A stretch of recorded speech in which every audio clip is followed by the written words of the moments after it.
नमस्कार मित्रों, जय माता दी। स्वागत है आप सभी का हमारे YouTube चैनल में। तो तुला राशि वालों, आने वाले अगले 7 दिन यानी 23 अप्रैल से 30 अप्रैल का समय हो जाइए सावधान। आपके घर के इस कमरे में रहते हैं यह 3 देवता। आखिर कौन सा है वो कोना, आखिर कौन सा है वो स्थान, आज की वीडियो में करेंगे विस्तार से चर्चा और आपके बताएंगे कि कौन सी गलती आपको नहीं करनी है, वरना वे देवता क्रोधित भी हो सकते हैं। आज की पूरी वीडियो ग्रह गोचर पर आधारित है। जो जानकारी आपको प्राप्त होगी, जो विस्तार से हम बात आपको बताएंगे, वो आपकी आंखें भी खोल कर रख देगी। तो शुरू से लेकर अंत तक जरूर देखिएगा। लेकिन सबसे पहले जितने भी बाबा महाकाल के सच्चे भक्त हैं वो वीडियो को लाइक जरूर करें और कमेंट बॉक्स में जय श्री महाकाल सच्चे मन से लिखें। आपके भी सारे बिगड़े काम अवश्य बनेंगे।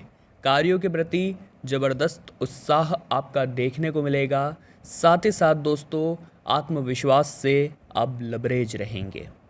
आलस्य आपके अंदर अगर हो तो उसे मिटा दीजिएगा। और आपके घर का जो उत्तरी पूर्वी कोना है, जिसे हम लोग ईशान कोण या इष्ट कोण भी कहते हैं, इसका महत्व आप जरा ध्यान से सुनिए।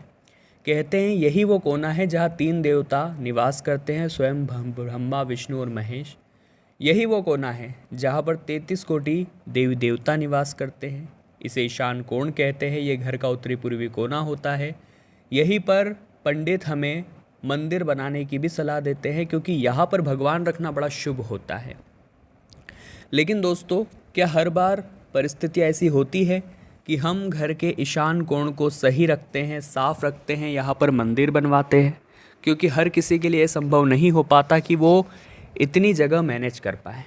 लेकिन आपको ध्यान किन किन बातों का रखना है। सबसे पहला, आप वहाँ पर मंदिर नहीं बनवा रहे कोई बात नहीं, लेकिन उस जगह को आपको खाली रखना है। उस जगह पर व्यर्थ का सामान या फिर कोई ऐसा सामान जो कि अटाले का है, कबाड़ का है, नहीं रखना है। साथ ही साथ उस स्थान पर रोजाना सुबह के समय पोछा लगाना है, झाड़ू लगानी है, यानी उस स्थान को गंदा नहीं रखना है, साफ सुथरा रखना है। और अगर आपसे संभव हो पाए तो शाम के समय अगर अपने घर के ईशान कोण पर एक शुद्ध देसी घी का, गाय के शुद्ध देसी घी का दीपक आप जलाएं। इससे क्या होता है, जो वो कोने में देवता विराजित है वे सदैव प्रसन्न रहता है आपके ऊपर, जिस वजह से आपके काम बिगड़ते नहीं हैं, रुकते नहीं हैं। माता लक्ष्मी की कृपा आपको लगातार मिलती रहती है। तो ये चीज़ें आपको जीवन में समझ करके इन्हें थोड़ा ध्यानपूर्वक करना होगा। परिणाम आपको भी मिलेगा, चिंता की कोई बात नहीं है। इसी के साथ कार्य क्षेत्र में परिवर्तन संभव है। यहाँ पर मेहनत की अधिकता रहने वाली है। माता का सानिध्य और सहयोग मिलने वाला है। आपके अंदर आत्मविश्वास जो है वो बड़ा ज़बरदस्त रहेगा। लेकिन कई बार दोस्तों क्या हो जाता है, यही आत्मविश्वास हमारे लिए मुसीबत भी खड़ी कर देता है। क्योंकि जब इंसान का एक काम बनता है तो वो इतना घमंड नहीं पालता, लेकिन जब उसके आत्मविश्वास से बहुत सारे काम बन जाते हैं तो उसके अंदर घमंड आ जाता है और वो ओवर कॉन्फिडेंट हो जाता है, अति आत्मविश्वास पाने लगता है कि मैं तो ये काम बड़ी आसानी से कर सकता हूँ। तो ये चीज़ें जीवन में दिक्कत देती हैं, क्योंकि मैं श्रेष्ठ हूँ ये आत्मविश्वास है, लेकिन केवल मैं ही श्रेष्ठ हूँ ये एक अहंकार है जो इंसान का सर्वनाश कर देता है। आने वाले 7 दिनों में आपकी वाणी का प्रभाव बढ़ने वाला है। ये जो आपकी वाणी है, इससे आप लोगों का दिल जीत पाने में भी सक्षम रहेंगे और दिल तोड़ने में भी सक्षम रहेंगे। तो आपको शब्दों का चयन कुछ इस प्रकार से करना है, ये बात आप खास तौर पर ध्यान रखें। इसी के साथ किसी धार्मिक सत्संग कार्यक्रम में जाना हो सकता है आपका। रहन सहन में थोड़ा असहज आप महसूस करेंगे और संपत्ति में आय में बढ़ोतरी हो सकती है। नौकरी में भी स्थान परिवर्तन संभव है दोस्तों, घबराना बिल्कुल भी नहीं है। और क्रोध बहुत आएगा। मंगल के ग्रह परिवर्तन के कारण क्रोध की मात्रा बहुत ज़्यादा आपके जीवन में रहने वाली है। मतलब छोटी छोटी सी बात पे भी आप ऐसा बर्ताव करेंगे मानो कि स्थितियाँ बहुत ज़्यादा ख़राब है। तो वहाँ आप थोड़ा संभल कर रहें, क्योंकि गुस्सा आता तो अकेला है लेकिन ले जाता हमारा सब कुछ है। ये बात आप ध्यान रखिए। नौकरी में किसी दूसरे स्थान पर आपको जाना पड़ सकता है, आय में वृद्धि होगी। साथ ही साथ दोस्तों, कारोबार में जो विस्तार की योजना है वो अब साकार होने वाली है।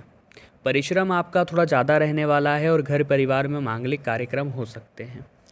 वस्त्र आदि उपहार आपको मिल सकते हैं और नौकरी में परिवर्तन के साथ साथ दूसरे स्थान पर भी आपको जाना पड़ सकता है।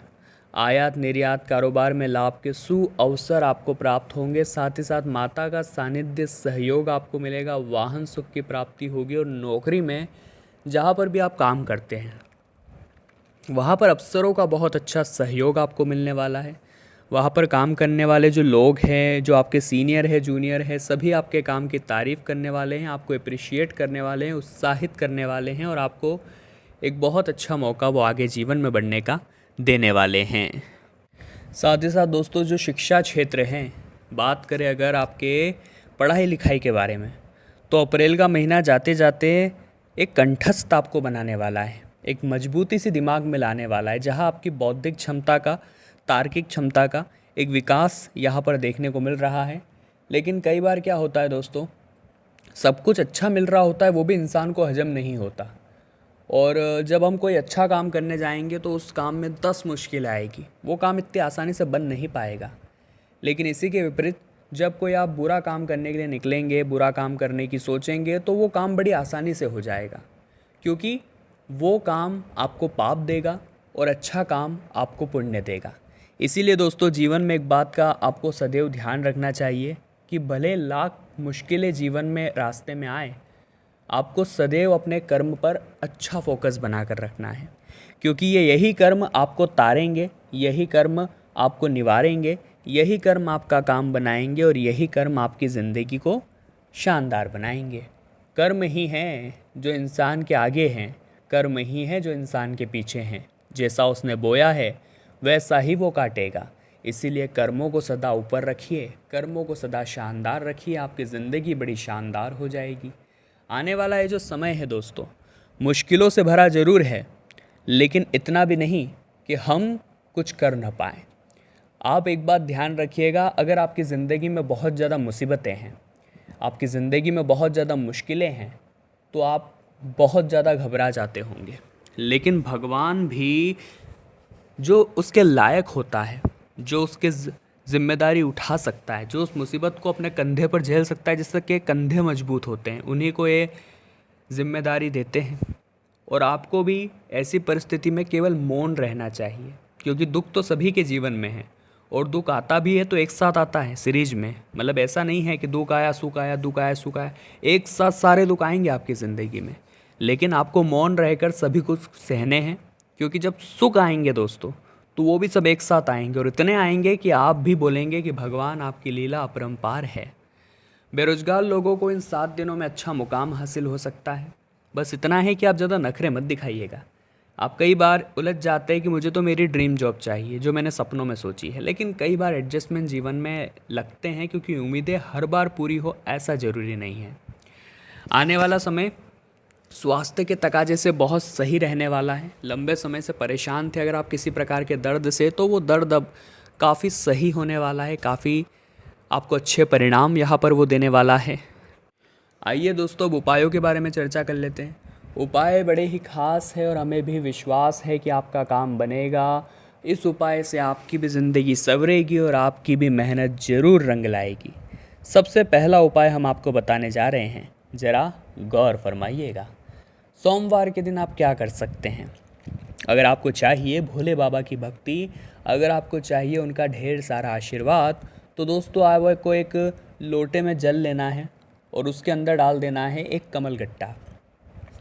कमलगट्टे का संबंध जो है वो धन से बताया जाता है, इसीलिए 1 लोटा जल में कमलगट्टा डालकर शिवलिंग पर आपको अर्पित करना है और वहीं पर बैठ करके ओम सोमेश्वराय नमः या फिर महामृत्युंजय मंत्र का 108 बार जाप करना है। बहुत अच्छा फ़ायदा मिलेगा, धन संपदा में भी विस्तार होगा और आपका काम भी बनेगा। अब मान लीजिए आपका स्वास्थ्य बहुत ज़्यादा खराब रहता है, तो आपको क्या करना है दोस्तों, 1 लोटा जल शिवलिंग पर चढ़ाना है और श्री शिवाय नमस्तुभ्यम मंत्र का जाप करना है। अब जो आपने जल चढ़ाया था वही जल जलाधारी से बाहर जाएगा। जो बाहर जल जा रहा है उसे आपको हाथ में लेना है और उसका आचमन करना है, बाबा से प्रार्थना करनी है जो भी रोग है वो उसे दूर करें। इससे भी अच्छा रिटर्न आपको मिलेगा, इससे भी अच्छा फ़ायदा आपको मिलेगा। और आप भी महसूस करेंगे कि स्वास्थ्य में काफ़ी अच्छे प्रभाव देखने को मिले हैं। तो तुला राशि वालों, आज की वीडियो में हमने बात की नेक्स्ट 7 डेज़ के बारे में, यानी आने वाले 7 दिन। वीडियो पसंद आई हो तो लाइक करें, कमेंट बॉक्स में जय माता दी लिखें और हमारे चैनल को सब्सक्राइब करके बेल आइकन को प्रेस करें। बहुत बहुत धन्यवाद।